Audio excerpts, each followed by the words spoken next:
संपूर्ण देशभरामध्ये रामनवमीचा उत्सव मोठ्या उत्साहात पार पडला।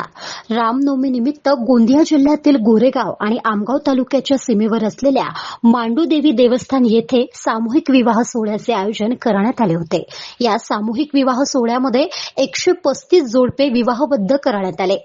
गेल्या 33 वर्षांपासून सूर्यदेव मांडूदेवी देवस्थान समितीच्या वतीने सामूहिक विवाह सोहळा आयोजित करण्यात येत असून आतापर्यंत 3000च्या वर जोडप्यांची विवाह समितीच्या वतीने लग्न लावलेली आहेत। इतकेच नव्हे तर प्रत्येक जोडप्यांना या समितीच्या वतीने जीवनावश्यक वस्तूसह भांडे सुद्धा दिले जातात।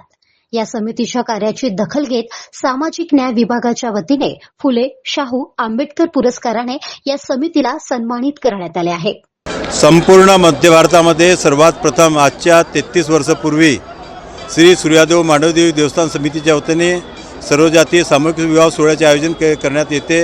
हा 33वा वर्ष आहे आणि आज 137 नवदंपत्य आज नवीन जीवनामध्ये त्यांच्या या ठिकाणी सर्व जातीय सामूहिक विवाह सोहळा संपन्न करण्यात आलेला आहे। त्यांना खूप खूप शुभेच्छा देतो आणि आजच्या प्रसंगी ज्या सर्वांचे सहकार्य लाभले त्यांचाही खूप खूप आभार व्यक्त करतो।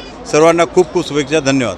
जीवनोपयोगी साहित्य आपण त्यांना वितरित करतो या विवाह सोहळ्यादरम्यान। त्यांना जीवनोपयोगी एक तर मंगळसूत्र, त्यांचे सर्व वस्त्र, भांडे, पंखे वगैरे असे म्हणजे मिळून जे दैनंदिन जीवनामध्ये उपयोगी वस्तू असतात अशा वस्तू त्यांना या समितीच्या वतीने त्यांना सप्रेम भेट दिली जाते आणि त्यांच्याकडून कोणत्याही प्रकारचे शुल्क आम्ही आकारत नाही।